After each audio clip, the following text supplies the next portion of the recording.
is what it is, okay? I said empty your mind. Be formless, shapeless, like water. Now you put water into a cup, it becomes the cup. You put water into a bottle, it becomes the bottle. You put it in a teapot, it becomes the teapot. Now water can flow, or it can crash. Be water, my friend.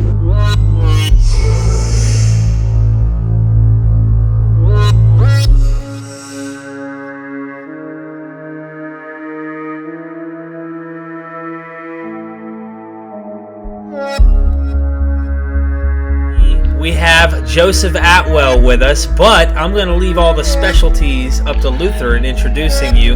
Go ahead, Luther, talk to him.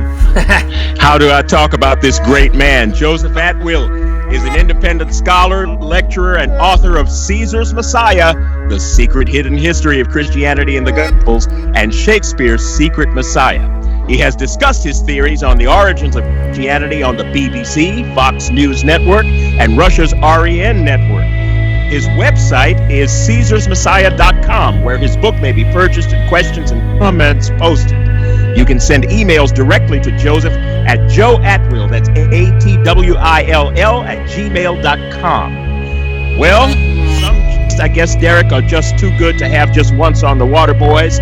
So get ready for take two, the reprise, the reboot, the sequel of the man, the myth, the legend, Mr. Joseph Atwill.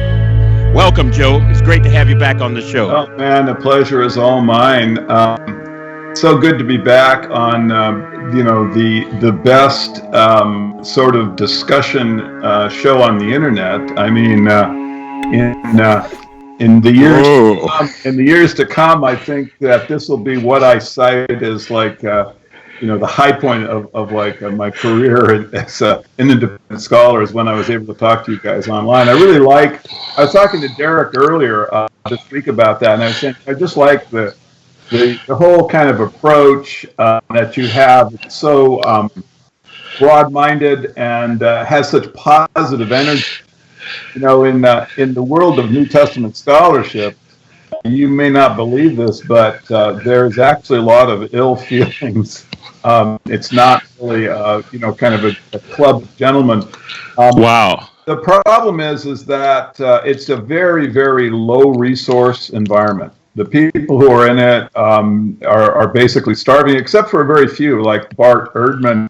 But beneath him and a few others, people are broke, and so there is always, when you exchange ideas, this problem that you're basically taking food off their table if you're having a successful book, and so it's just that kind of bleeds over into the debates, and so then you get just real, not kind of exchanges that have any value to the public, except they can see that this version of scholarship, New Testament scholarship, is a food fight. It's unprofessional, it's uncollegial and stuff. And so that's why when I was mentioning to Derek, I go, God, I could listen to you guys forever, just because it is just so pleasant to listen to people who have the kind of the right spirit, and that's the thing, is that I hope you guys never lose that. You just have this great enthusiasm and open-mindedness, and just you're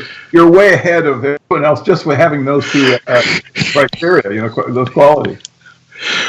Wow. Derek, what do you say about that? Thank you, Joe. Man, thanks for the word of encouragement. It really is wonderful to have an encourager like you by our side, and also your own work with such great information. So it makes us want to get even greater with what we do. I will say, I was going to say this is one of the best compliments I've ever heard in probably my whole life. Mm-hmm. I don't think my wife's ever complimented me that well. So I have to say, but I will say this: if you see me speak and you don't hear me, it's because I'm muting my mic after everything so that I can clearly hear what you're saying. So you're going to be reading my lips probably throughout this show, but I'm not going to be heard unless I'm going to actually speak, so that the quality is good for our audience. Anyway, Luther, you want to go ahead and lead us off into the first question? Because it sounds, and your breathing is very clear, Luther. Like they can hear you breathing heavy. So if you can mute, if you can mute whenever you get done, that'll help us a lot. Because you're no offense, but your breathing is pretty heavy, brother. We'll do. I kind of ran to the spot today, so you can tell, kind of in a mad rush to get to the mic, right? I tell you, Joe, last time we had you on, you teased us with an outline of your sensational book, Caesar's Messiah. You had us looking so much at this exciting material, you gave us whiplash. So we're going to start this time talking about probably the only man our audience wants to know more about than Joseph Atwill, and that is this man from Galilee who went about performing miracles, healing the sick, raising the dead, Jesus of Nazareth. Now, everything I said could be true, but increasingly scholars and researchers are questioning whether it is literally true or historically true. So, Joe, what's kind of a summary of the reasons to question this idea about a historical Jesus? Well, I mean, one strong but overlooked, or often overlooked, reason to not see him as a historical character is because he is very suspicious as he fits into history. In other words, this was a period of time when Rome was occupying Judea. The Jews were clearly looking for a Messiah who would be a military leader. This character, Jesus Christ, which obviously cannot be his real name because you wouldn't name a child, Christ. So say this is how he came. How we know him as a Christ is clearly a Messiah in the lineage of David. Now think about David. He is the original prototype Messiah, a king of Israel who had a connection to God. That's all that this Messiah concept means. But he is a warrior, xenophobic, and cuts the head off of Goliath. And so this is the prototype Messiah. And so Jesus is to be suspected as being perhaps fictional just because he doesn't fit into either the idea of a Messiah from the perspective of the Jewish religion, and also this particular time in history, there was definite belief that there would be a Messiah who would come to lead the Jews in rebellion against Rome. Josephus describes this. The Dead Sea Scrolls describe this. So it was a common theme of this first century struggle is that the Jews were looking for a Messiah who would be a warrior to lead them against Rome. Instead, they got a turn the other cheek metrosexual who suggests they should carry Roman backpacks an extra mile, give to Caesar what is Caesar's, and then suffered a kind of a humiliating crucifixion, which isn't really the sort of heroic end you would expect from someone from this literary tradition of the Messiah. So all these things make you just, I think, have a question about him being a historical character. I think last time we talked about there is this fine line. It's a semantical problem.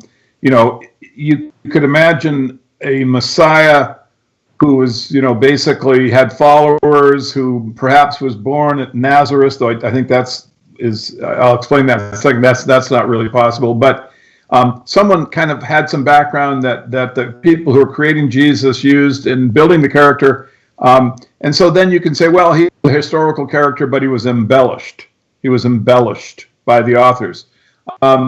So when does a character stop being an embellished historical character and start being a fictional character? This is this semantic.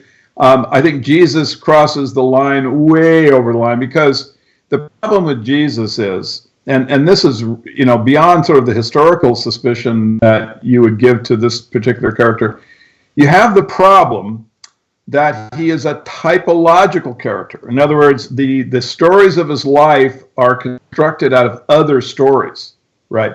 So when you read about him like in the wilderness, or his father going down to Egypt, because Herod has massacred the boys.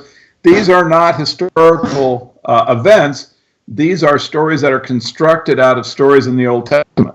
So it's been widely known that Jesus is this very typologic character. That much of his his words, much of the behavior that he goes through. These are not real events because you can actually place them in being based upon other stories.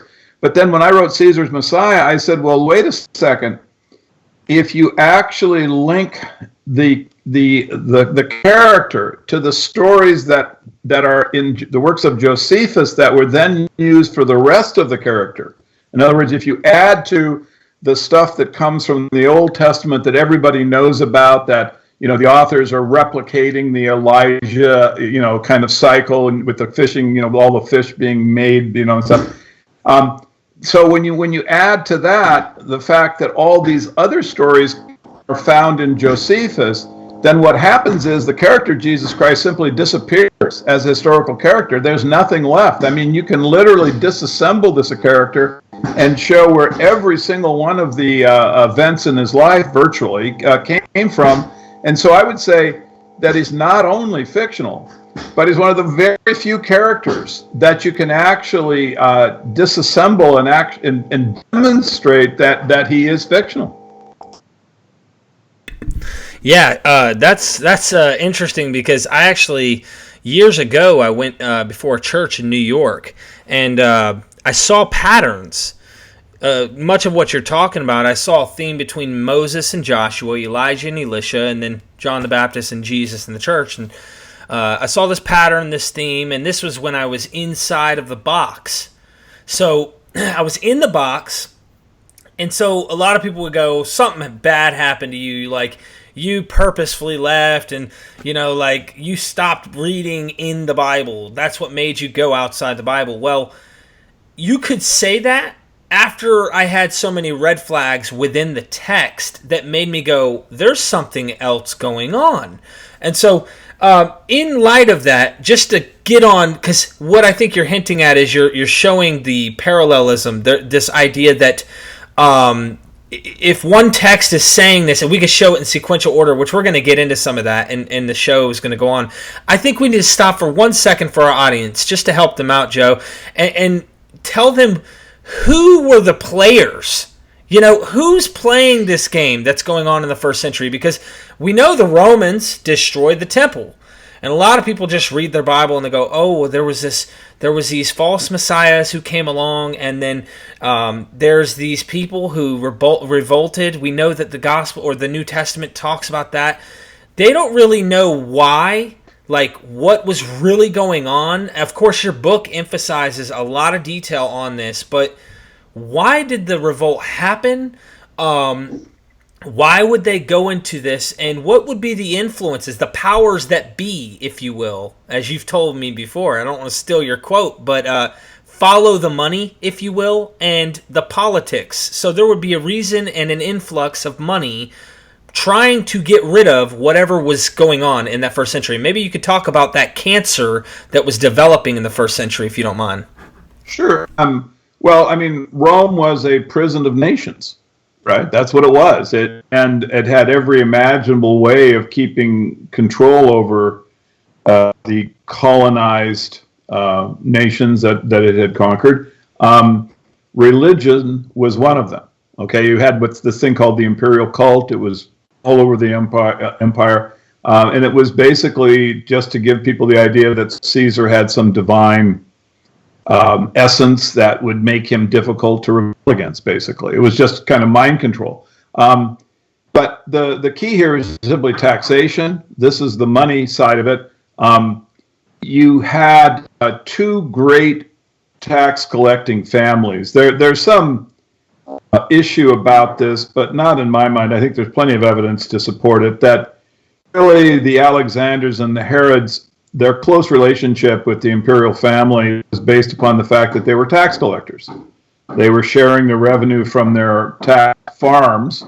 The Herods were in Judea. The Alexanders were in Egypt with Rome. So now these families were ostensibly Jewish. The Alexanders were the family that produced Philo, who was the most famous Jewish intellectual. He wrote a kind of bizarre sort of quasi-Judaism where he blended in a lot of Hellenistic themes to create basically a Judaism that could get along inside of the Roman Empire, right? The Herods were originally basically Arabs, or at least from Arabia, but they attempted to breed into the Hasmonean family. The Hasmoneans are just critical to understanding the Gospels. Got to understand the Hasmoneans. When Alexander the Great conquered the region, he left after he died. He left it in the hands of his generals, and they tried to Hellenize the region. So they were introducing the religious Jews to the idea of gymnasium, to kind of Athenian beauty and sensuality, and so this met with a reaction from a more fundamental group. This was the Hasmonean family. They're known as the Maccabees. Maccabee just as a nickname means hammer. That gives you an idea about what they were like. Well, anyway, so they organized themselves. They reconquered the area. They kicked out the Seleucid leader, who was descended from one of Alexander's generals, and they set up what they called Eretz Israel, a religious state. It's a religious state, and it's very, very orthodox. Anybody who wasn't circumcised was done so compulsorily, right? No getting around it. This was a religious state. Now the problem was the family had divisions, and there were groups that vied for power. One group needed some help, and they went to their allies. At least they thought at the time they were the Herods. The Herods were in Rome's pocket. They came in to help this one side, and then the Herods never left. They brought the Roman troops in to help them defeat one half of the Hasmonean family, but then they simply ran the other side as puppets, and then eventually got rid of them altogether, and the Herods then took over what had been Eretz Israel. Now, the Herods were, they would then breed into, they actually took wives from the Hasmonean line so that they could then represent their sons as legitimate messiahs.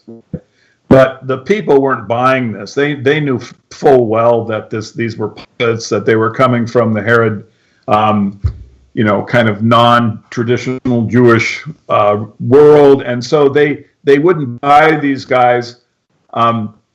And then eventually they organized a rebellion, and this was a ferocious nationwide rebellion. And this is again something that people misunderstand, is that the rebellion in '66, which lasted to '73 purportedly, to the fall of Masada. That rebellion actually kicked the Roman legions out. Now you have to imagine how ferocious and organized this military effort was. Defeated several Roman legions. And this hadn't, really been done before, where one of the provinces had rebelled successfully and basically then set up a nation state right inside the Roman Empire. So this was just a catastrophe for Rome. You could imagine they had a prison of nations.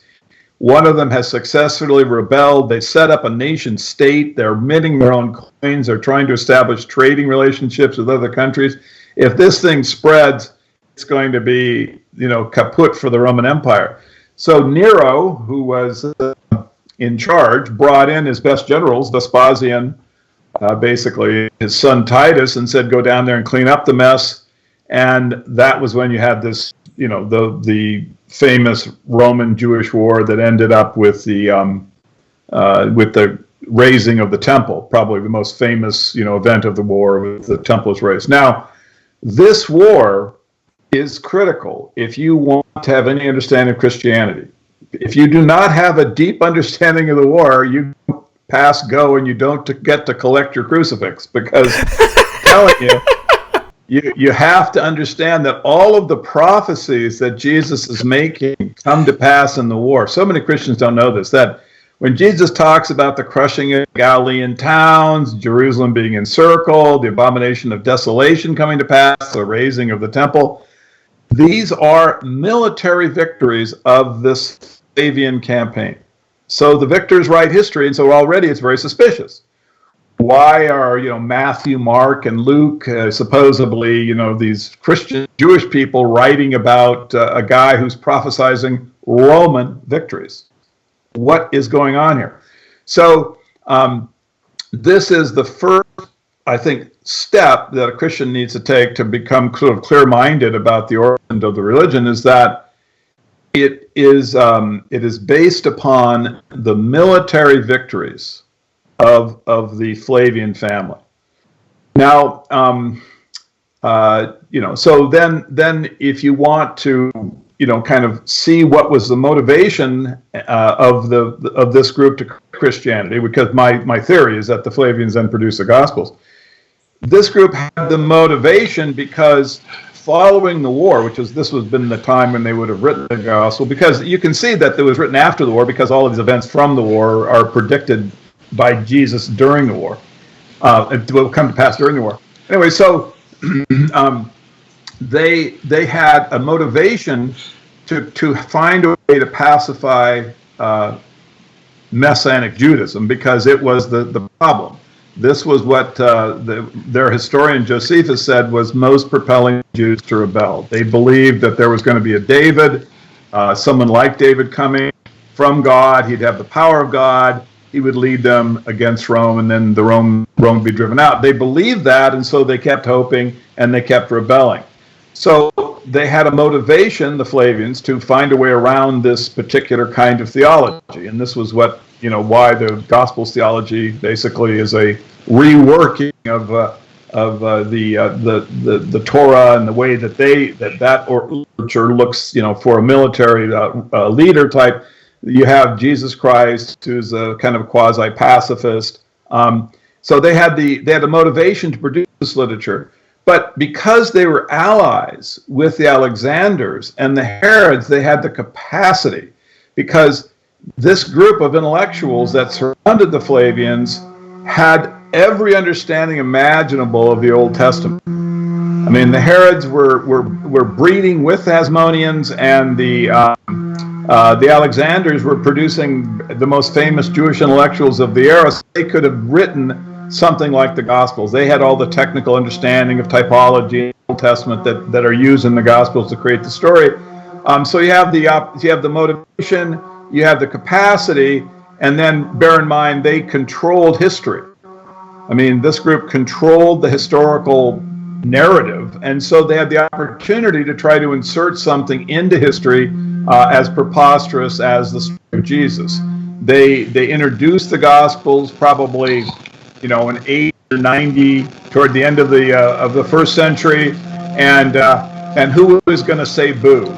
Because they controlled history, and so this was how it got done. You had one group, and only one group, that had the motivation, the opportunity, and the capacity to create the Gospels and the religion. And so people ask, well, why should we suspect the Flavians? And I say, well, because they're the only ones that basically are legitimate candidates to be guilty.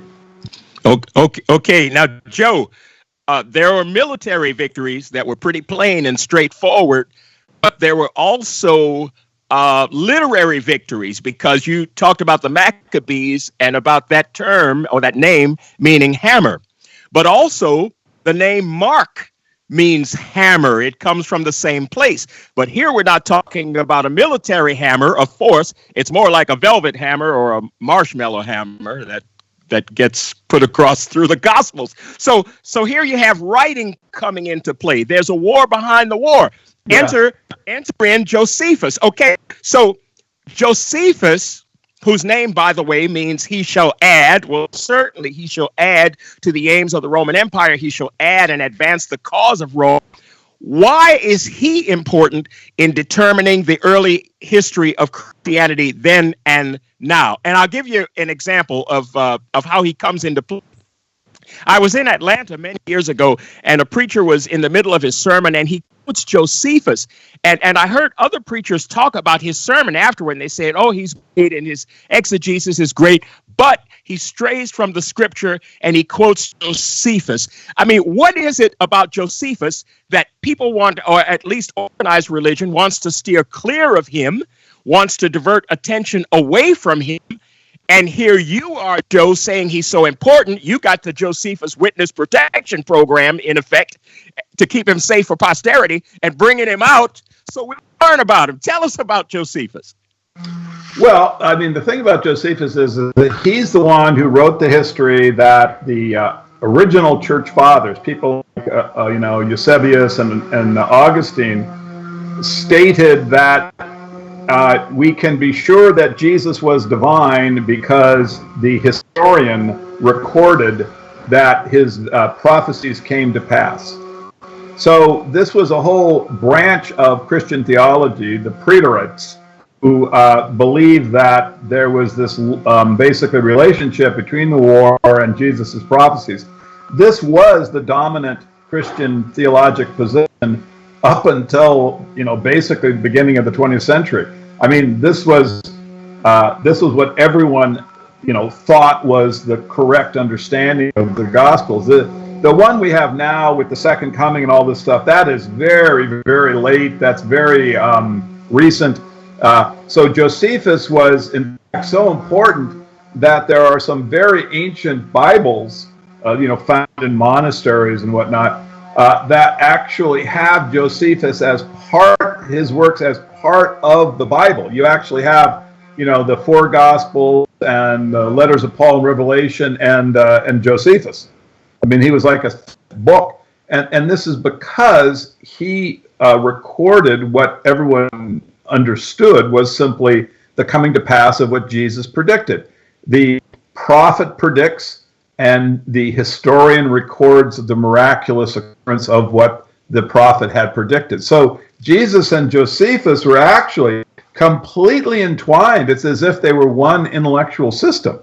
And so the idea that now people are like trying to, divert attention from Josephus is really quite preposterous. And in fact, it's very telling. I think that kind of the underlying historical, basis of Christianity is starting to erode, because if it wasn't the case, that they wouldn't be trying to shy away from Josephus much. I mean, it's more and more now, I think, becoming basically a region of scholarship where people are beginning to link up the Jesus Josephus connections again. They're simply too obvious to really to separate them, and I think that it's very healthy. I think that as we get to an era where Christianity is not basically an intellectual dominant structure in our culture, it'll be very easy to kind of start to recognize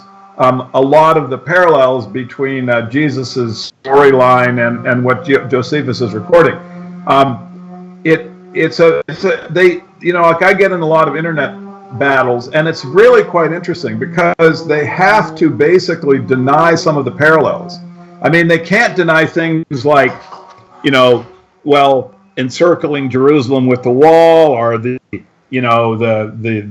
crushing of the Galilean towns, or the raising of the temple. And these things are just, I mean, they're not much you can do about them. I mean, they're historical events, so you have to accept them. But then when you go, well, look at this event between these two, historical things that you are certain are real. Look at how close that is. For example, like I show, the 3 crucified, 1 survived story, right? And I go, look, this occurs exactly at the right place. And if you believe these other parallels, and surely you believe this one, it looks pretty much like the other ones that you believe in. But they can't. Luther, they cannot, because if they take one step into that world, like if they agree with the fishing of men parallel, or any of the other 50 ones that I show, if they agree with one of them, they agree with one, then the whole historical foundation of Jesus disappears. So that's why. Wow. That's why because once you see, with sequence is what we got here. We got like a long sequence of like 50 things, right? Once you go, I'll tell you, all these historical things are correct, and yeah, that 3 crucified, 1 survived, sure seems like it's parallel. There must be some dependency. That's the key word. There must be some dependency. The authors of the Gospels must have known about this story in Josephus where this guy survives the crucifixion, and they kind of used it maybe to flavor up, because the name of the character Joseph of Arimathea is sure a lot like the name of Joseph Bar Matthias. Sure, an awful lot like it. It's only only 2 Greek letters off. So you go, wow, that's pretty close. I guess they used that character. This character Joseph of Arimathea must be based on this character, who got the guy down from the cross, who survived there. But once you take that step, Luther, the whole thing collapses. I'm telling you. Wow. Because once you go to one of the parallels that are not just obviously historical things, it all collapses. Because then you can go, wait a second. It's all like that. Cutting down the fruit trees, the divide the family 3 for 2, all of the weird little parallels. Because see, they all occur in the same sequence. You see, once you start going down the path and you go, well, I like these 7 sequences, these 7 things, and yeah, they are in sequence, but this 8th thing, no, I'm drawing the line there. It's not, that can't be. Well, what if you do? What if you go, that just makes, it's too obvious, there's got to be dependency. Because once you take that step, then believe me, it just all collapses in a few days, and you go, the whole thing is, the war is the basis of Jesus's adult ministry. So, wow. Romans left this for us. This is that, look, I get a lot of, obviously, people, they dislike me because I'm bringing this horrible reality about history. Well, look at it from the other side. Use Christianity as mind control, basically to set up the feudal system, right? That's really what the thing is. If you think about what it is mechanically in history, that Constantine, he makes it the state religion, begins the process, and he also starts the feudal system up. And on the top of the feudal system, you got the Pope. Well, that's just Caesar. It's the same name, Pontiff Maximus. That was the title of of Caesar. And so, but now you don't rebel because, well, Jesus, is like Jesus' emissary on earth. And so the whole thing is really just kind of a mind control slaves sort of philosophy. And the Flavians were incredibly vain. And this was, thank God they were. Otherwise we would, we'd be in darkness about Christianity. If you drive around Rome or Ephesus or any of the places where the imperial cult was big, all you see are Caesar vanity displays. Giant temples and statues, nude Nero with gold leaf, and a little fig thing over his and these things are like, I'm not talking, like double lot size. I mean, like 50 feet. I mean, they got a hand the mission is like a big. So they love their vanity, right? So they created this weird character. You see, if you read the Gospels carefully, no one does, and it's pretty boring, really. They read it as religious text, but if you read it like just as a history or as a literature, then it's kind of dull. But you got this real problem in there. Jesus is supposed to be the Son of God. He's talking about this guy he calls the Son of Man. And he goes, man, when this guy comes, it's going to be a bad day. And he talks about all the things that are going to happen. Jerusalem's going to get encircled. The temple's going to be razed. The abomination of desolation. Everyone's going to get wiped out.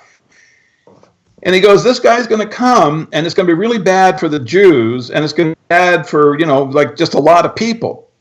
But you see, when he does that, he's kind of saying, well, that guy is more powerful than me, right? I mean, you go, well, why is Jesus, who's the Son of God, talking about this guy who's going to come in 40 years? But that's when Jesus specifically states when the guy's going to come during the war.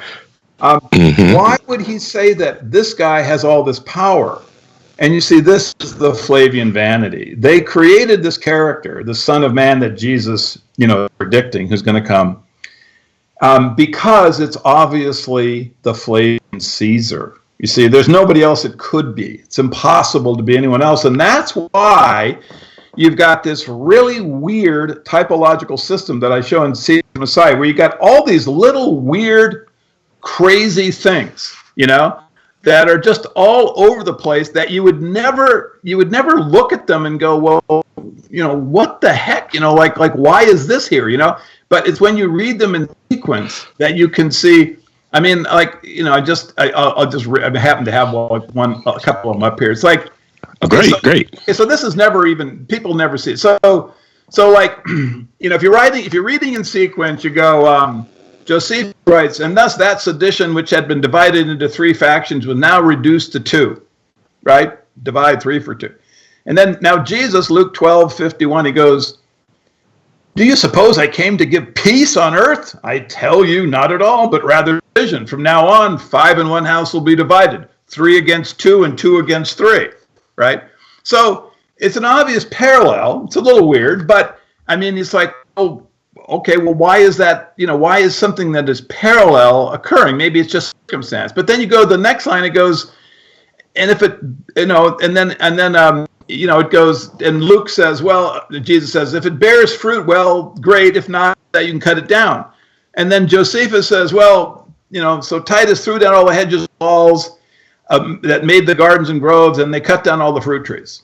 So you go, well, wait a second, divide 3 for 2, cut down the fruit trees. And then like, now Jesus, whoa. now Jesus goes, which of you intending to build a tower does not sit down first and count the cost, whether he has enough to finish it, lest he has laid the foundation, or is he not able to finish, and see who's beginning to mock him? Now at this point, Titus goes around the wall looking for the best place to build a tower.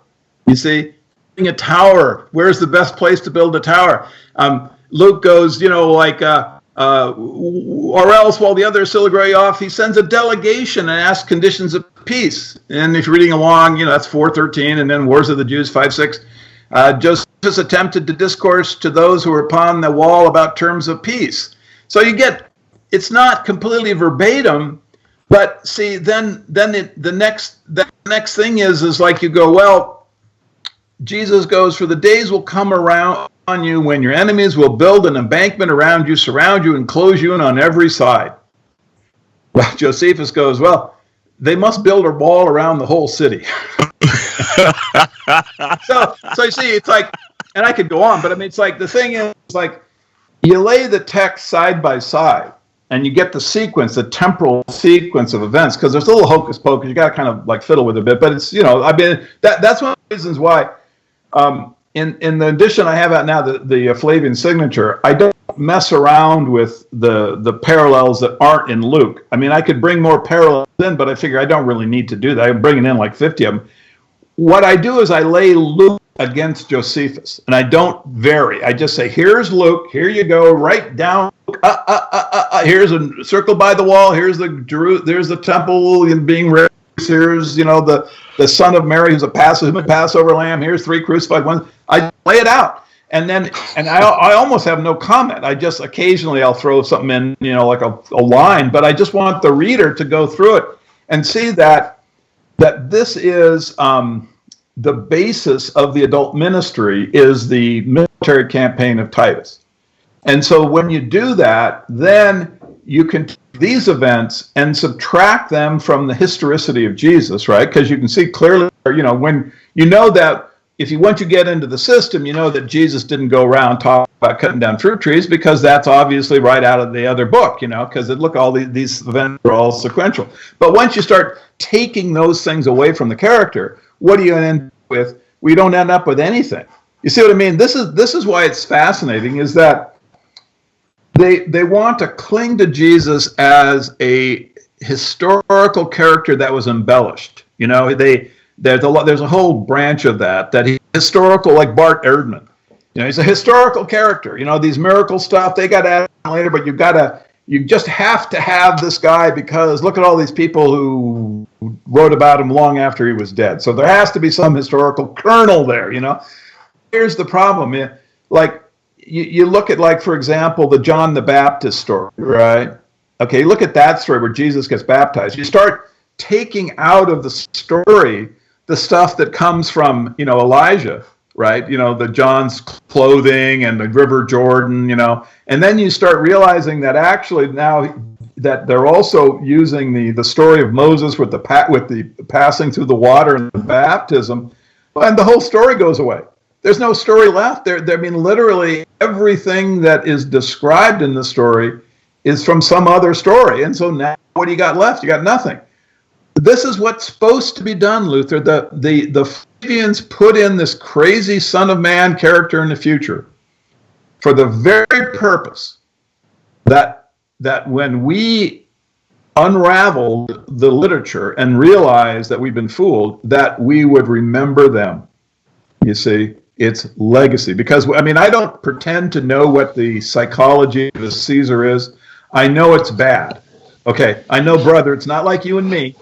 They're different, right? They can murder anybody they want. They have slaves galore. They have, okay, they try to make themselves human gods. They're different. I know one thing about them. They are as vain as can be. And that's why I know that the purpose of this whole typology, because they didn't have to do this. They did not have to write the Gospels like this.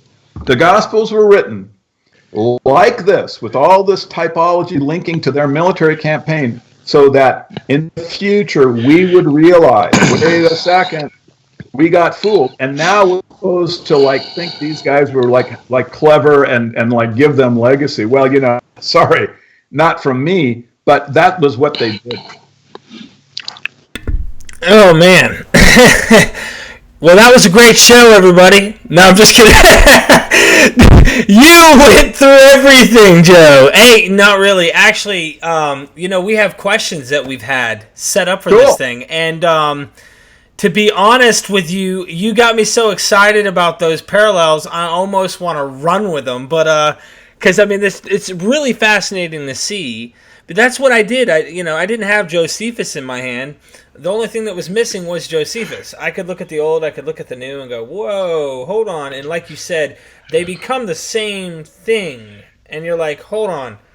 Well, how can they be separate historical events in the literal sense when they become the same thing story-wise? They're a literary device. And anyway, going to stay to the format as much as possible, even though we will veer off. With someone like you who's got a lot of input and information on this, that's expected, though. And I'm glad. Right. I'm glad it is. Beautiful. I am happy that you are doing this because things come up and you run with it. I love it. So keeping the scenario on the ground because it works there.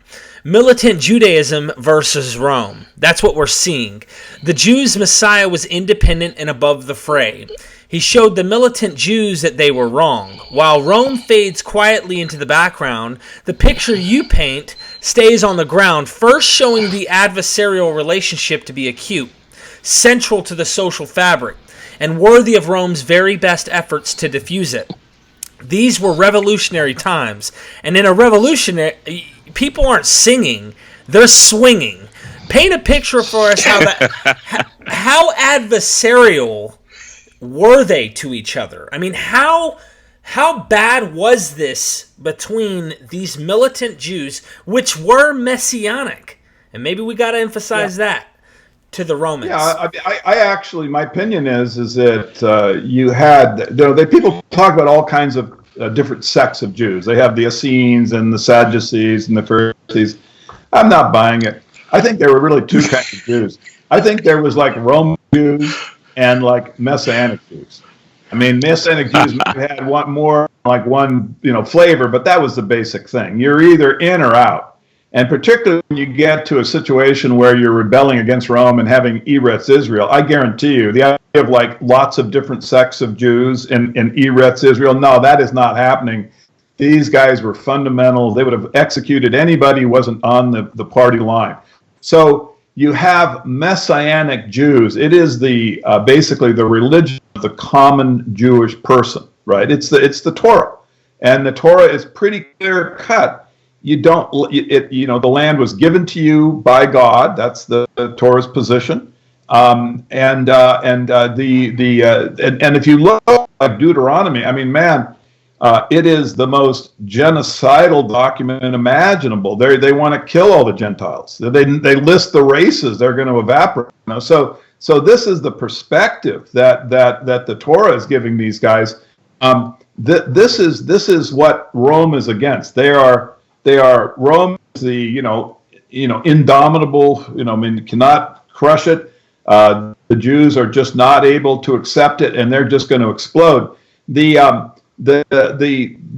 war that Josephus describes, the 66 to 73. I mean, there's no great evidence of like the numbers, but Josephus recorded over 1 million people died in this battle. So it's just absolute bloodbath. But now that was only one of 3 major rebellions. There was the famous Bar Kokhba rebellion, which is in 133, and that led to the diaspora. I mean, that one was, and okay, now I'm going to take the last one first. And the diaspora, at the end of it, there's a ceremony that takes place after a successful military campaign where the general comes to Rome, and there's a salute where the Caesar says, "How are you?" And the general's supposed to say, "I am well. The troops are well. If Caesar is well." They didn't do it that time. It's the only time Rome ever did it because they were afraid there would be rioting because so many Roman families had lost sons in the war. So that's how much the carnage had occurred in the Bar Kokhba. There was so much death that we let go of the salutation that with returning victorious general. That gives you how bad it was. But that wasn't the real nightmare. The real horror story was the Bar Doma rebellion in 115. Now, they've recorded that like in the island of Cyprus, I believe. Yeah, Cyprus, the Messianic Jews got military control, and they genocided the entire Gentile population, 250,000 people, supposedly. 250,000 people, all gone.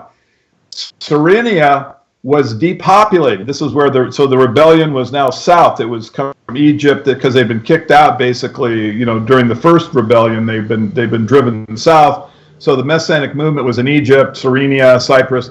In Cyprus, they genocided 100% of the Gentile population. Several Roman historians recorded this.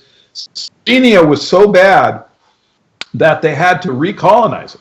I mean, as far as anyone can tell from the records, they killed everybody. The Jews had tremendous military power.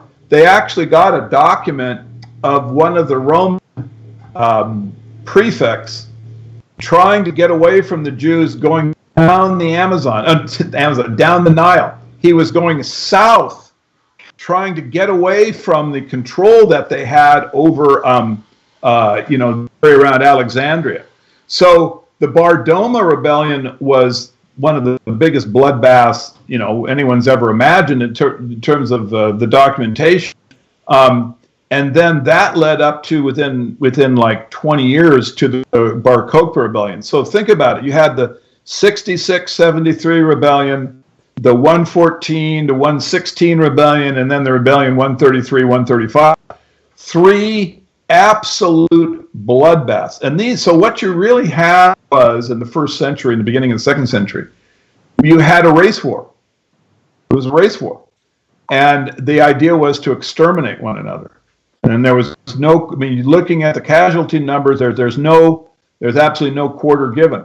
And I'll even go a little bit, I'll speculate, because I think this is part of a longer struggle. I think the history we have is BS. I don't buy it. What I think happened is that it was Hannibal and the Carthaginians that were really the first messianic struggle against Rome. I think that they separate out the religion of Moses from the Carthaginians because that whole culture got evaporated. We just don't have records. But I think that they were obviously Semitic, they were Phoenician. I think they probably were very influenced by the Torah, and I think that was the first kind of Jewish-Roman war. Hannibal went into Italy to try to see if he could take the battle to Rome after Carthage had been razed. But he lost, and he went east, He disappears in, I think, like basically northern, kind of southern Mesopotamia area. You don't really know exactly where they got him. But what I speculate is it was only like 20 years later that the Hasmoneans pop up, and they pop up north of Israel. I think the Hasmoneans were actually like the descendants of Hannibal. And that's where they organized this new religion, or reorganized into what we know today as like the current version of Messianic Judaism. And they were the ones that then headed south. And they went there with the idea of establishing the religious state, because I think that there had always been a kind of religious connection between Carthage and Israel that has been disappeared from history. And I mean, I don't have documents to prove this. It makes kind of logical sense to me. It's interesting speculation, but we don't need to speculate about the 1st and 2nd century bloodbath and then the diaspora. And I also think that, the perspective that was developed basically by the Messianic Jews in the 1st and 2nd century, I think it is still with us, and I think that it's not just in Zionism. If you see the basically kind of racial and aggressive militarism of Zionism, I think it's also in Freemasonry, which is a little more speculative, but I think it's certainly within Zionism. But then we'd get into another story, because in fact, people, they think Zionism was a Jewish production, and this is what led to the state of Israel, that there was somehow these little rabbis in Europe, that organized, and then Herzl pops up, and then the next thing you know. But that's nonsense. That Zionism was actually an operation of British Freemasonry. It begins in 1840.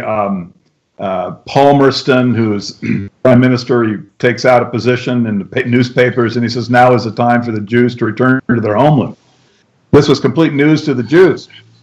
They go, what is an Anglican telling us it's time to leave Europe, Right. But you see his entire group then, it was Disraeli, this little collection of Freemasons that were running Britain, Salisbury, the Churchill, Cecil family, they're the ones that created the Balfour document.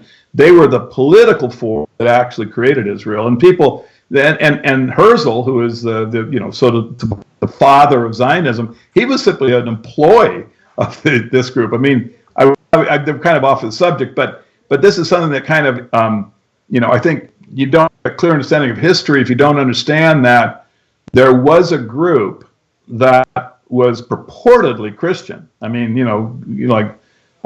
and they were the ones that wanted to create the state of Israel. Now, Palmerston, key to this, Lord Palmerston, he was the one who actually was, 1842, now is the time.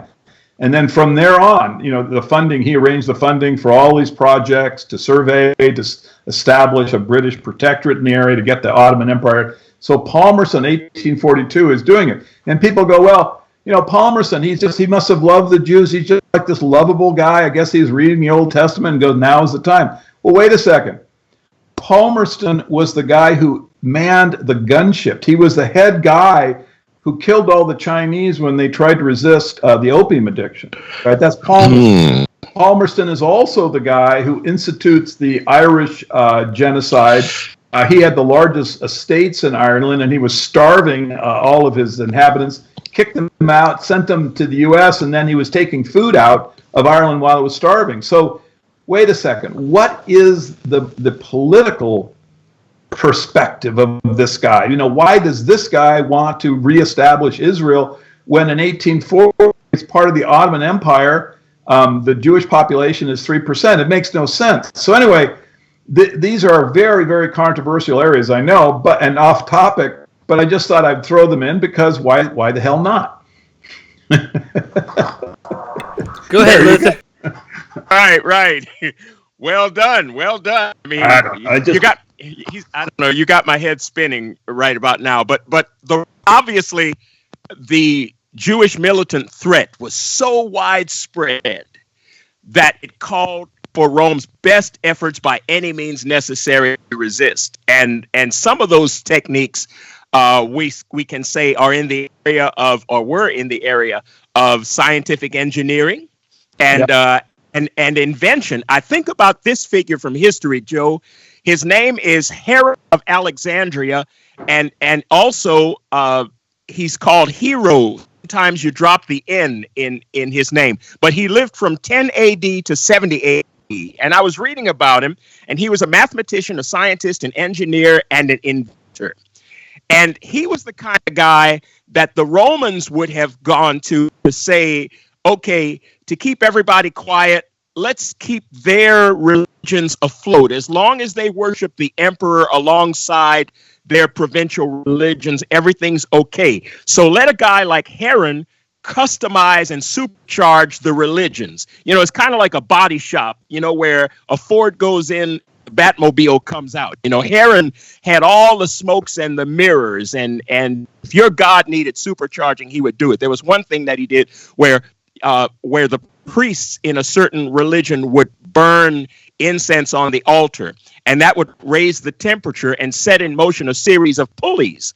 And that would cause the doors of the temple to appear to open by themselves. And it was a trick, but you'd think that the gods were doing it. So can you imagine the Romans enlisting somebody like Heron, along with the writers that they enlisted, all to manipulate very craftily what was going on in the empire and quell that militaristic impulse? Absolutely. And it's something that drives me crazy is like academics say, well, Rome couldn't have invented Christianity because Rome only knew warfare. Rome didn't know religious propaganda. I mean, what history are they reading? Rome was all about propaganda. Rome was all about controlling masses by any means possible. If they could find a religious angle, man, they would play it to the hilt. Vespasian, who was the father of Titus, right? You know, and it's the Father, Son, Holy Ghost. I mean, you're talking about the Flavian, right? This Father, the Son, Holy Ghost. Anyway, so Vespasian, when he was in Alexandria, and they make him Caesar, right? He goes, wow, I'm Caesar. You know, this is terrific. He goes into the temple of Seriphus, and he has a divine moment. He comes out and he goes, hey, guess what? I am Seriphus. I'm no longer Vespasian. I'm Seriphus. And just to show off, he cures someone of blindness by rubbing spit on their eyes. And he sees a withered arm and he goes, no problem, let's get that thing working. And so, yeah, oh yeah. You see, because remember, they control history. The idea that the Roman historians are actually giving this truthful legacy to posterity is preposterous.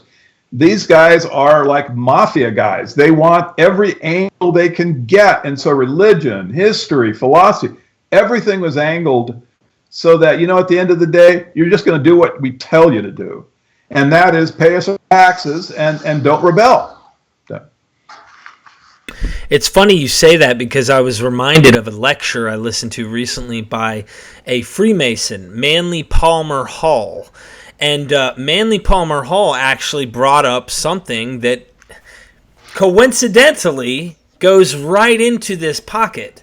He says something to the extent that Rome's number one priority, though they were very open to religions, their number one priority was the state. So as long as you were tiptoeing the line, doing what you're supposed to, paying your taxes, not rebelling against the state, simple things like that, they were cool. They didn't mind that you worshipped whatever you wanted to. When you started to resist the state, you caused problems. Well, Manly Palmer Hall, I'd love to see more sources, of course, myself, but nonetheless, I multiple sources who don't even agree, in the same vicinity are coming to the same conclusion. And he makes that statement. He says that they never destroyed, ultimately, their enemies' religions. They always wanted to control them, because why destroy something? It's so much harder to replace it.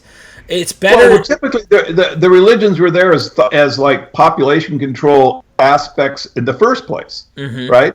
So why would they mess with that? They're just going to try to control. If you want to know what Romans were like, because remember, basically, Rome took the position that you can just believe any little thing you want. Just believe any god. I mean, they had hundreds of gods. Anyway, it didn't matter. As long as you pay your damn taxes and just don't rebel, we're going to be just fine with it. You know who they're a lot like? They only Americans. You're right. And look, a lot of people listening to this will agree. That's what they're like, brothers. I mean, they're like they're just Americans. It's like, yep. You can be as like like you can be any kind of Democrat you want to be, or Republican, it doesn't matter, as long as you're like happy with the Federal Reserve and the wars we keep like slaughtering everybody. We're just fine with you guys, You're just free Americans. Freedom is all around you. Right? Well, Joe, let me ask you this question, because I rabbit trailed into that. So let me ask you this. What lessons from history that we can glean, what lessons did Rome learn from the Druids? Now, we know the Druids were a very highly religious people, but what lessons did they learn from the Druids, and can you give us some type of reflection onto the situation that was taking place, or the wars with the Jews? It's fascinating, because I don't think we can really know for sure, because unfortunately the Druid literature got wiped out. Very interesting. I mean, we know about the Druids through like other people who were in deals writing about it later on after that. This is kind of what happens with the Jewish literature. All got wiped out, and the Carthaginian literature did get wiped out, and so Rome would wipe out the information sources that it saw as basically ways that could help organize rebellion. I mean, I think that's kind of what was the dividing line. When religions were fine, philosophy is fine, but if they thought, well, it could help organize rebellion, that's not fine. That goes in the fireplace, So that was why what we got left in terms of the Druids, I don't think is an accurate thing. What you can know about the Druids is that Vespasian and Titus had spent basically their whole life fighting these guys. There was rebellion after rebellion, and these were, tough Roman legions in there trying to get a grip on these guys. So there must have been a lot of them, and they must have been tougher than hell. That's why, in my opinion, Nero got Vespasian, because he knew that Vespasian had been able to crush a religious rebellion and crush a religion. I think Vespasian went down there with the idea of not just defeating them, but ending the religion. I think that was key, and I think that that's why when you look like where is the scripture? Where are they brought back what Josephus referred to as the law, the written scripture. Right? The Josephus recorded that the Flavian family got the law, got the scripture. They took it back. They had all of these things that they took from the temple. They had the menorah, the Ark of the Covenant, a whole bunch of booty, right? And Josephus says they built this huge palace of peace, huge palace, and they showed off all of the booty that they got from sacking Jerusalem. But they said there was only one thing we didn't want to show anybody. That was the law. We kept that to ourselves. That actually didn't leave the palace, you see. So this is they're just telling you point blank what we have as history is best, because this is what they did with what was real. Right, what had power to affect rebellion. That stuff didn't leave the palace. The law is the one part of the Jewish booty that wasn't on display at the Palace of Peace, because they were going to twist the law. They were going to change it. When the law pops out, what is it? It's the story of Jesus Christ. That's the law. So the law goes in. It's like, David the warrior cut off the head of Caesar, and then it comes back out. Oh my gosh, here's the Messiah. Here's all of the messianic prophecies. There's a lot there. Well, wait a second. This is a brand new Messiah. He likes Caesar. I mean, what the heck? How did that happen? It's amazing. So this is I mean, broad stroke. What went on is that the Druids. I think the Druids probably were undigestible. They had a steadfastness, and Rome had only one way of dealing with them, and that's like the thing with Carthage. They just basically exterminated them. They co-opted when they could, and exterminate when they had to. and that was the Roman Empire. They were very pragmatic. They had the army to basically enforce their will, and so we end up with a fake history and a fake religion, and basically we're living in kind of the how to describe it? It's sort of like the aftermath of a slave system. I mean, nothing we have is really helping promote our spiritual development. Nothing we have is really enabling us to really take mankind to where we should be. I mean, all of these picayune problems, which we are, with hunger and and war and deliberately malevolent medicine, right, where they're trying to dumb us down, make us stupid. I mean, where is all that coming from? Well, it's because we're at this kind of tail end of a slave system where you've got all these mind control stuff, and not just Christianity, the whole history, it's all of the. So we're in a very difficult situation, but the good news is you guys have shown up, and so now we can look forward to getting our ass out from underneath these problems, because the thing is the internet, and I make that, I'm not, trying to put a little pressure on you guys, but I mean, the thing is that I don't mean it completely facetiously, because the internet is the very first time where the common guy gets to share information. See, the internet is clear. I mean, DARPA developed it. You can see it was created for mind control. It's like they were going, this is terrific. This is like Christianity on steroids. We're going to be in everyone's home.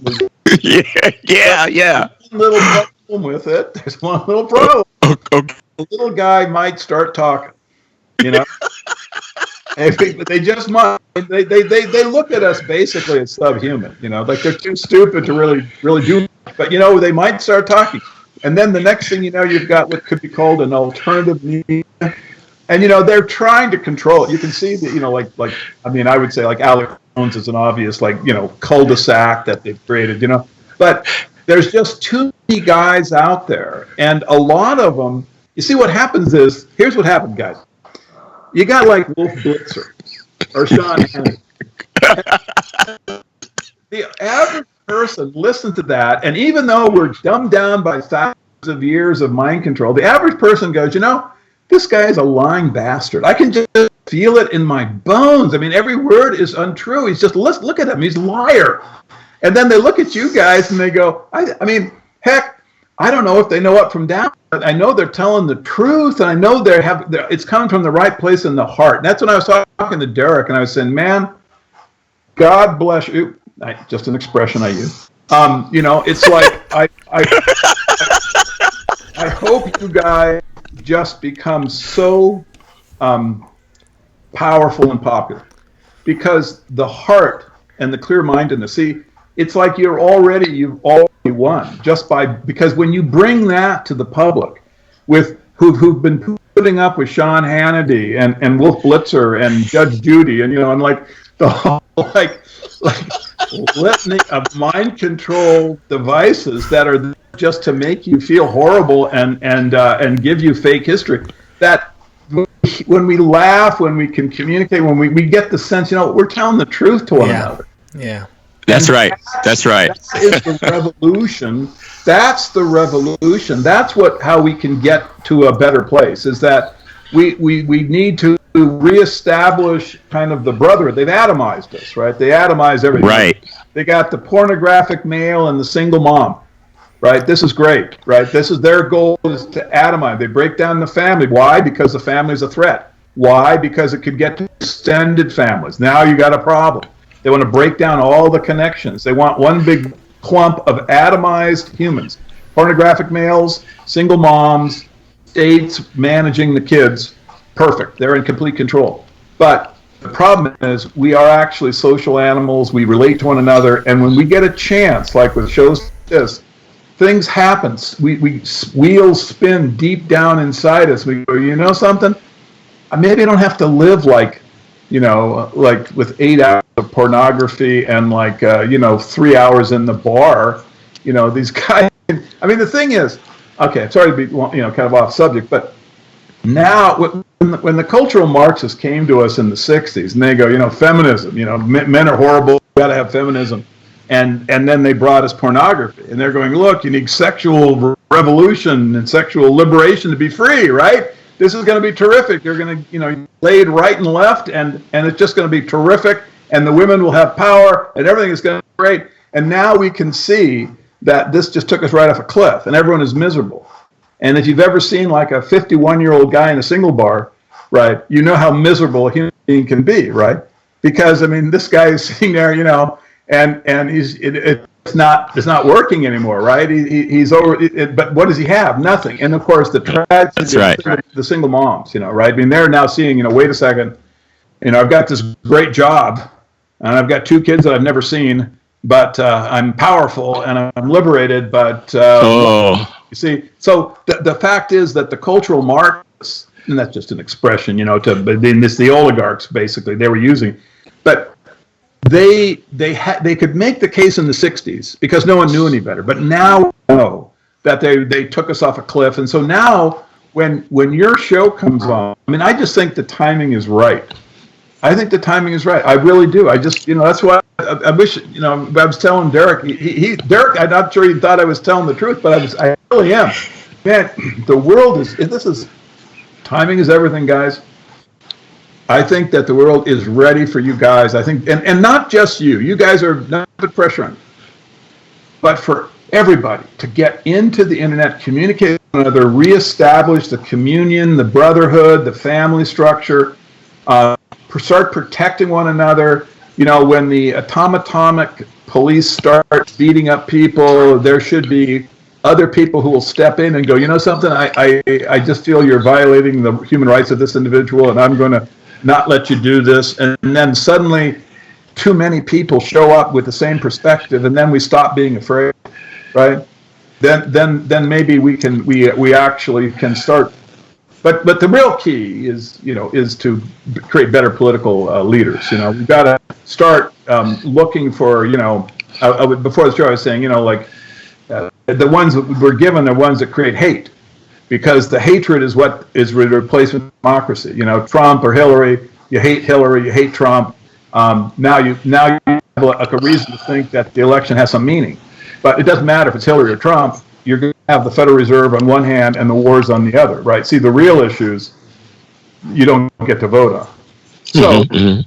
So we need to create a brotherhood, and again, I'll use the expression, to try to then clear information.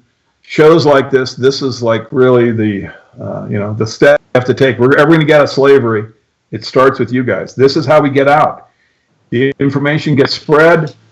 People start relating to one another, and they're going, something, I want to be there with that information source, sharing that information. I'm not going to turn on Sean. I'm not going to listen to Judge Judy.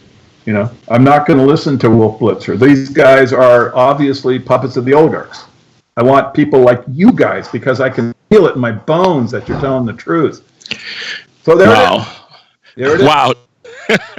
Joe, thank you so much for helping us to speak truth to power in our small way and our humble beginnings. Yet you have commissioned us to really see what we were here for, Derek, what we're really all about. Because that's what the public's on, because the public is ready. Timing is everything. People are sick. People are fed up. They know we're being lied to. They know it. I was looking at statistics the other day, like 70% of the people don't buy the 911 story, but not a single politician is talking about that. Well, wait a second. That's right. How can these two facts be side by side? 70% don't buy it, and not a single college is creating a course about this or questioning the engineering. How can these facts be side by side?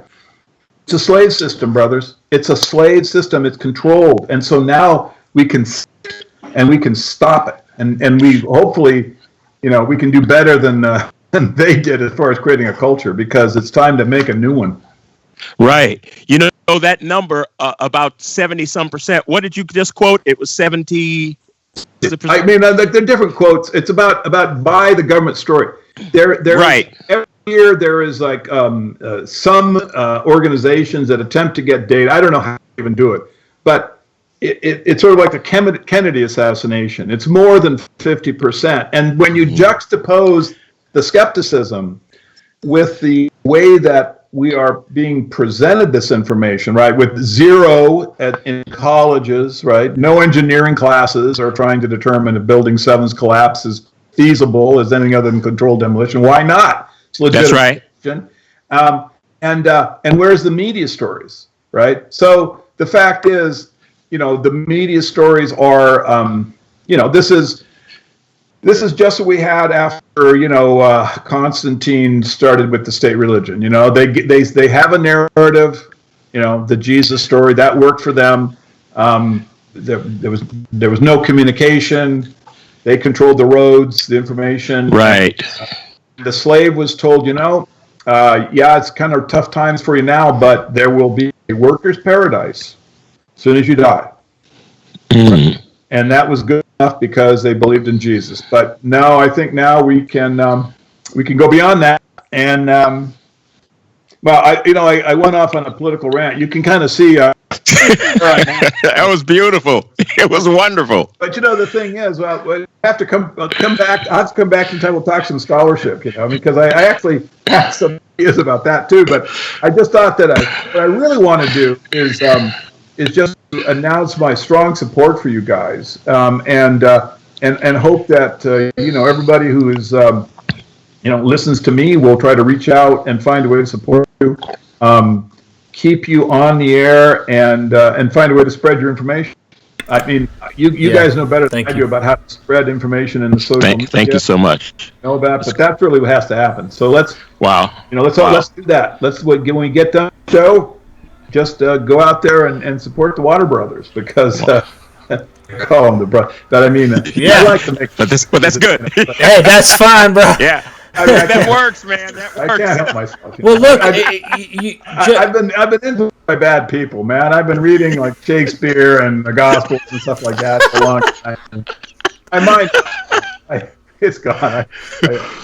One thing ultimately, Joe, is we no matter what all the information ultimately really is. I mean, that's our goal, is to try and figure out what the real truth of this is. But we want people to. We have enough evidence to know what we've been told isn't the case. So now we're looking at guys like you. We're looking at guys who are saying this is all astrotheology. These historical, literal people have fed you a lie. And so we're looking at everything, and we're seeing truth everywhere, and we're going, hold on. And so we see what you're saying, and we're going, wow, this theory makes a lot of sense. We know Acharia S. would not have followed her position if she didn't know that there was absolutely some truth to this. So me and Luther are going, okay, you said the Alexandrians.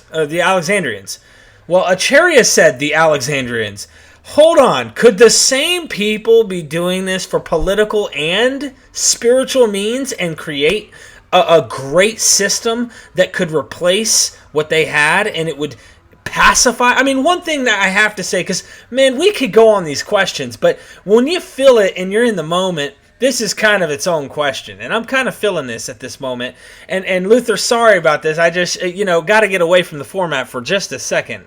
Okay, something that just... Yo, you're good. Something you're that good. Just, it's resonating right now, and I think it's important, is you have shown, and evidence has shown, that these people were militant. They hated the Romans. Show me in the New Testament, anywhere, give me anything that shows.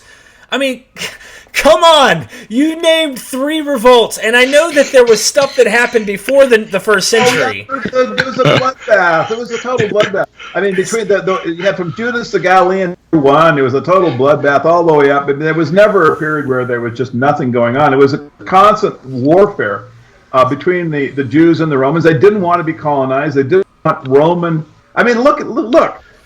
Their religious book tells them they've got to have control over this land. They can't have like statues of nude Nero, I mean, they're graven images, right? This just isn't going to fly with these guys. So there's no way this is going to work.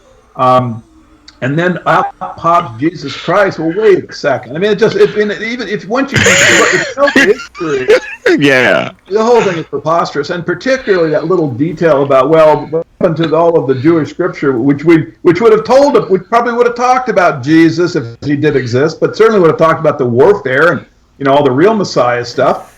What disappears? It goes into the palace. Hocus pocus. It's gone. So Joe, on that, Okay. In that vein, okay, Yeah. I have a lot of people who say that the New Testament is a Jewish and strictly Jewish document. So we could agree with them, with your theory, that this is a Jewish document. Yes, the Jews may have had some, I guess you'd say, pagan thoughts tied in, which wouldn't make any sense, I guess, and it could if they were Hellenized, whatever.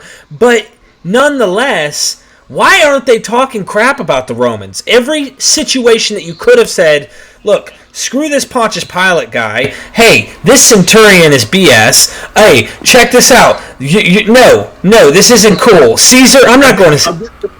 I'll give you my favorite. See, like you go, well, where is the war, right? The war's coming up, but Jesus doesn't talk about it.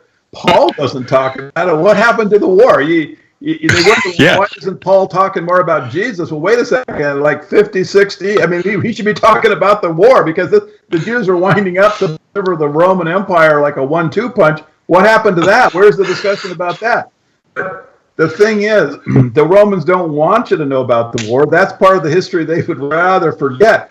But the way, I mean, so Jesus makes all these predictions. But my favorite way that Jesus is actually wired into the war, and no one ever talks about, as far as I know, I was the first person to mention it, even though it just seems, maybe I wasn't, I don't know. But, okay, so he is the human Passover lamb of the new covenant. Yeah, you had the old covenant with the Passover lamb, and then in the old covenant with Moses, you got the 40 years wandering in the wilderness, and then the Jews are given Israel, right? So you got the Passover, you got the 40 years of wandering, and then you get the ownership of Israel. That's how the old covenant worked. Here with the new covenant, you got the human Passover lamb, 33, Passover 33, Jesus gets crucified. Then you got the Pentecost, which Acts talks about. So you're following the sequence, right? Just like the old covenant. And then you go, okay, well, what happens 40 years from the day? What happens? So in the old covenant, you get ownership of Israel. Right, Well, promised land. the new covenant, that would be the exact day that Masada falls and Rome gets control of ownership of right? So you go, no, wait a second. The old covenant is like a mirror, maybe, of the new covenant. I mean, it's exactly the same thing, except it's Rome that gets control. This is the new covenant, right? So, well, Jesus wasn't just like kind of pro-Roman and like Caesar and stuff, but look, my gosh, he was actually the Passover of Roman ownership of Israel. So Yes, something got Joe. Something got passed over. All right, they passed right over to the Romans.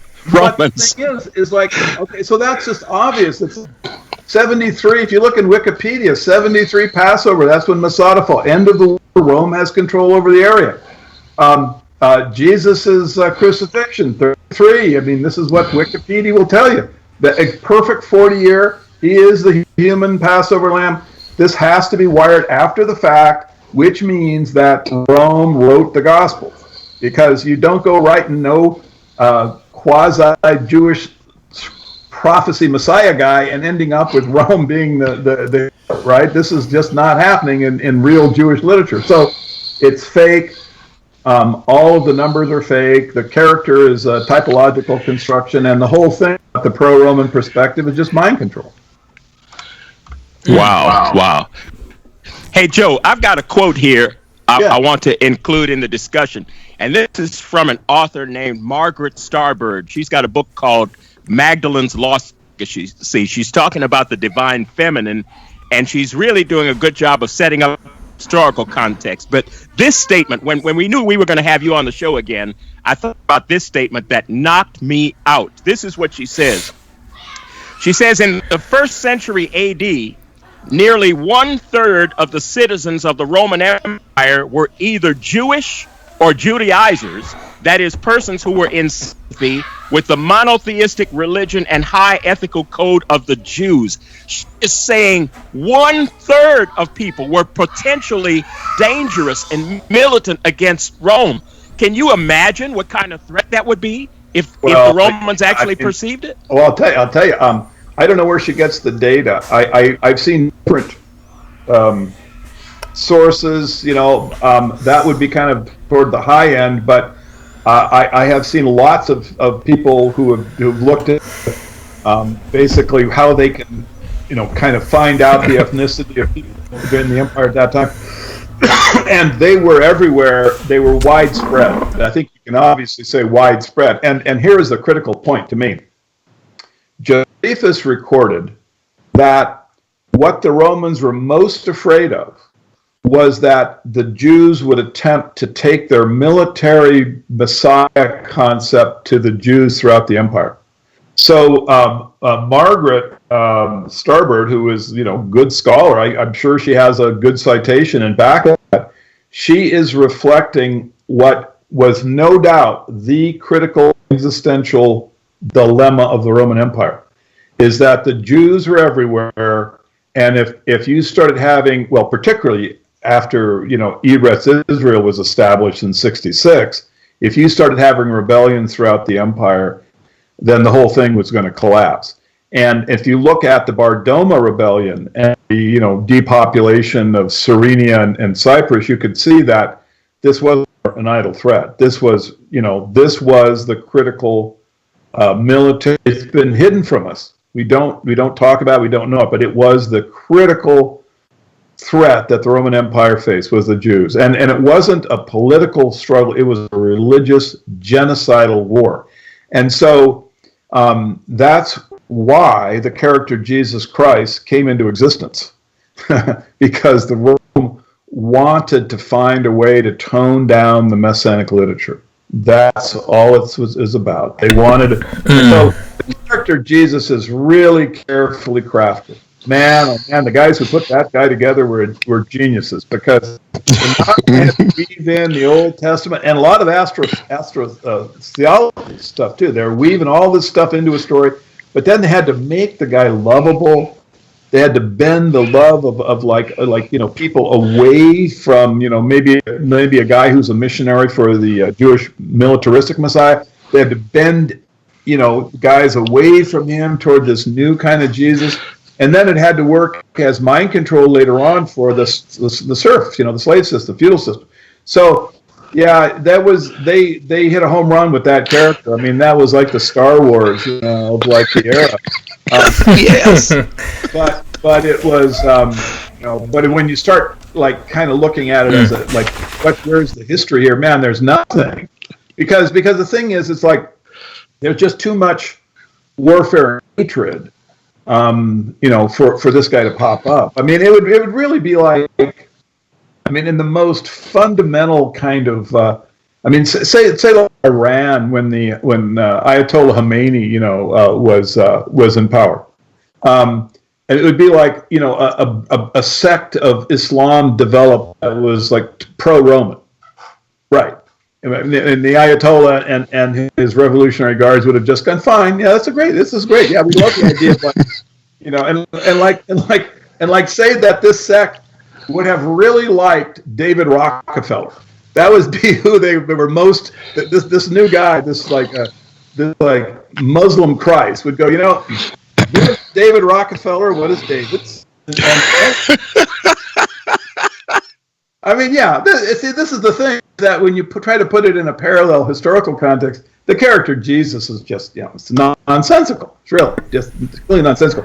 I tried to arrange an argument, a debate with Bart Erdman. He's like a scholar. He's like this, like Jesus is embellished. He's an embellishment guy, where he's a real historical guy. Everybody wrote about him long after he was dead, of course, but so he must have existed, and so he was embellished. And he says, he said, Atwill is a horrible theory, and my students could defeat Atwill in debate. And so I said, hey, really, Bart, you're talking trash, so how about walking a little walk here, buddy? Let's have a debate, you and me. And he goes, okay, we'll have a debate. And he goes, well, here, talk to this lady. She's my debate person. And so she gives me like basically an invoice for Bart to show up, like a personal appearance fee of like 10 grand, first class plane ticket, you know. And I go, wait a second here. I go, Bart's students wouldn't pay $10 to listen to him talk. You think I'm going to pay like grand? You know, like are you out of your mind?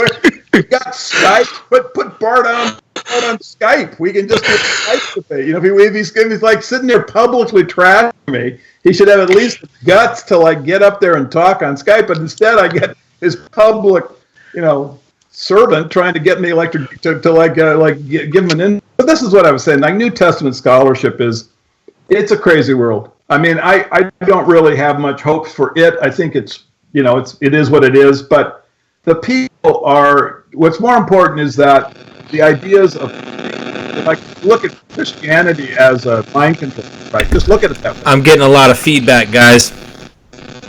Yeah, it's not from my end. All right, I'm getting a lot of dropout, Derek. I don't know if you guys are getting that too. Okay, it's good now. Anyway, I'm just saying that what's more important is the approach of like this is a process of liberation. The Jesus as a historical character is very much been something that's been useful to oligarchs. So we need to analyze in that light, and we don't need to come to like this theory is right, that person is a terrible person. What we really need to do is create a spirit of skepticism about government. We need to create a higher quality of democracy. So that's right.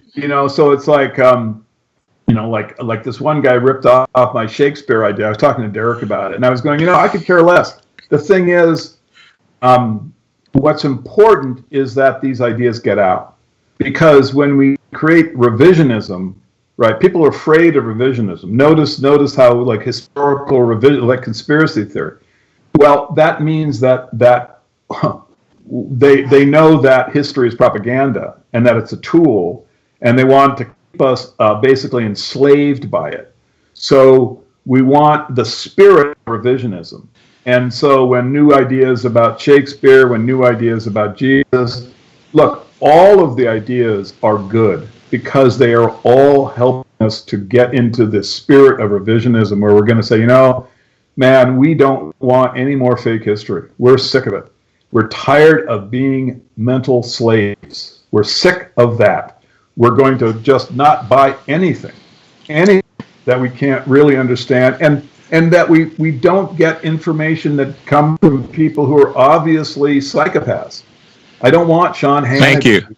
Yeah, Thank you. Yeah, see that, I'm sorry, I'm just sick of all that. We want real humans, real conversation, real communion with people, and win because we create this broad framework. It's going to take a long time to redo all this, but we start with shows like this, and if they can become really popular, then we are on our way. So let's Let's hope so, brother. Let's hope Joe, so. Joe, the institutional church was on the side of the divine right of kings. Yeah. That was defended by the Roman dynasty. Christianity supported that notion. The king's son automatically becomes the new king, right? And Bishop John Spong, I don't know if you're familiar with him, but he made this statement. He says that the institutional church has been on the wrong side of every social issue throughout history. Yeah.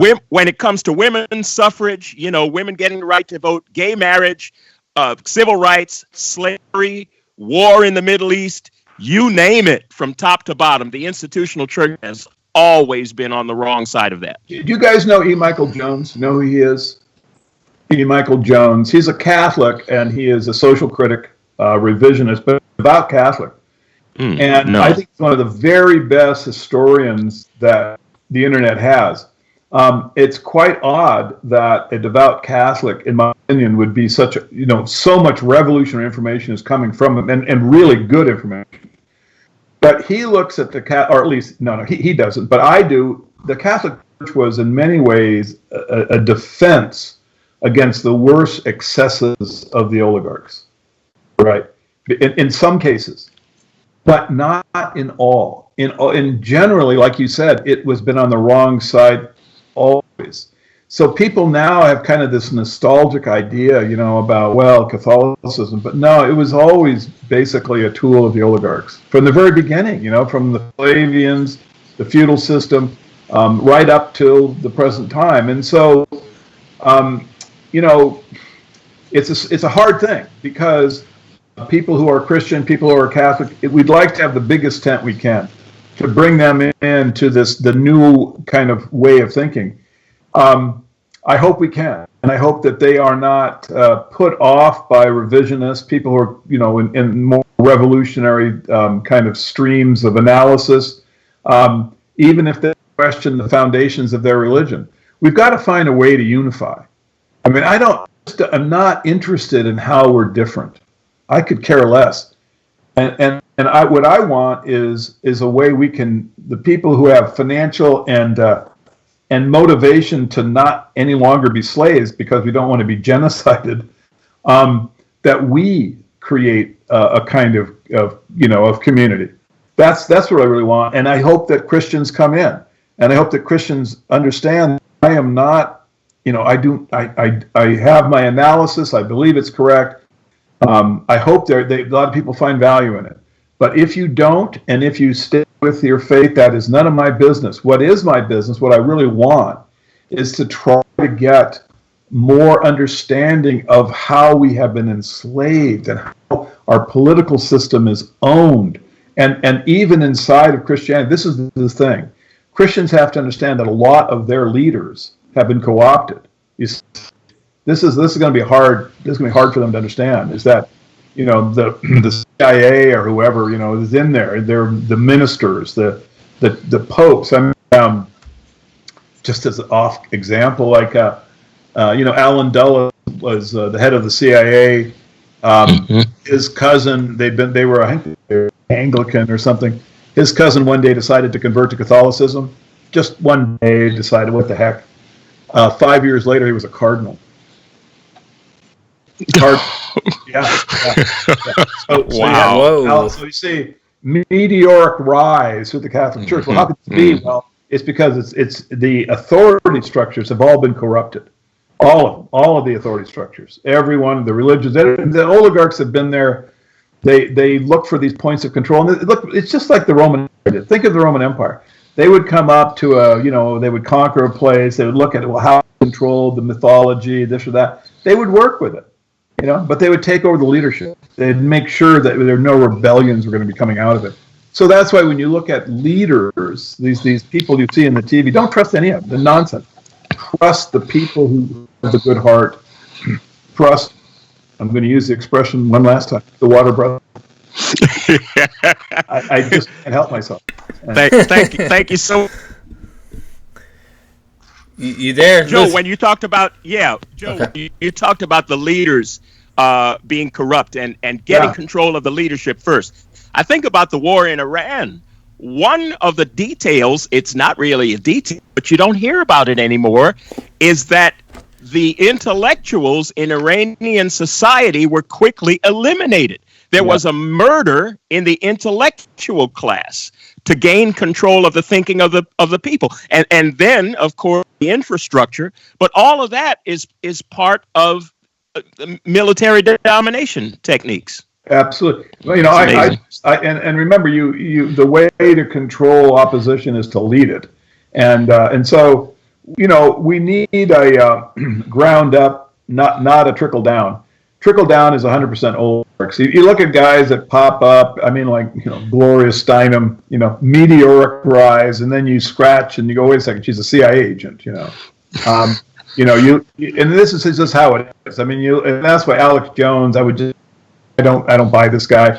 I saw an interview he did with David Rothschild, the scion of the Rothschild family, and second, why is that guy hanging out with this dirtbag? I mean, there's something wrong here. I mean, you couldn't, you wouldn't be able to arrange this kind of an interview unless there was something weird. And so, but at the same time, I mean, even if he's a limited hangout, and I mean, I don't know Alex.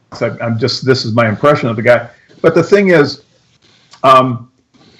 even limited hangouts are valuable because they recognize, the oligarchs recognize that there's this effervescence, this bubbling up, and guys like that are helping people to wake up. You just have to remember you can't trust the ones that are, this meteoric rise guys. These people we have to be very skeptical of.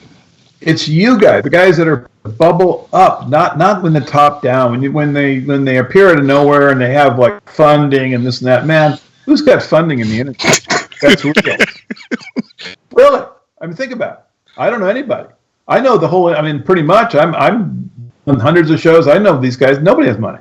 So if they got money, if they're being funded top down, I just it's bubble up. But bubble up has to eventually become big, right? And then it has to be well funded, and that's why I hope people support you guys. It's going to be tough because they will study us like they always do, and they'll come up with techniques to control our movement.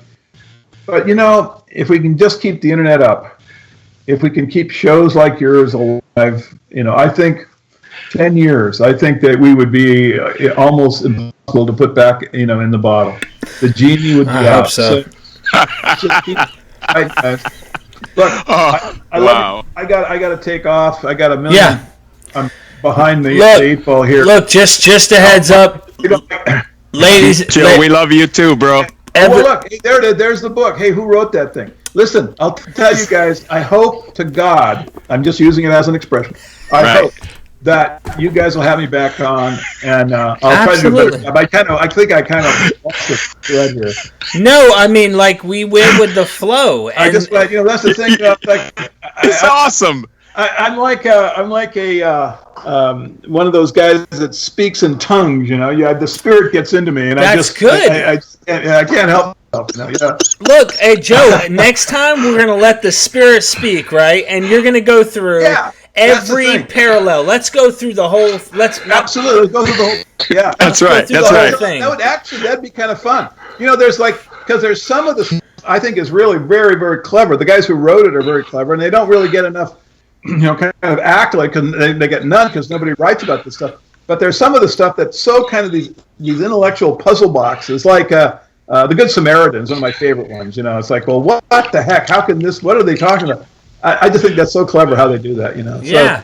So, anyway, guys, I'm available. Let's do it whenever you want. I'm here, and please listen to what I say. Support the Water Boys. Thank you. All right, brother. Thank you, Joe. Love you guys. All right, brother. Yep. All right. We love you. We'll see you soon, Joe. Thank you. We will talk soon. That's right. All right. Sure. All right, brother. Bye. We shall. Bye. Bye, Joe. So, Joe, it's a pretty good show we had with Joe here, and I just love talking to you guys. I have to run. Anyway, have a great show. I mean, great shows, and I hope I can come back soon. I just like to hang out with you guys. Absolutely. Well, we do too.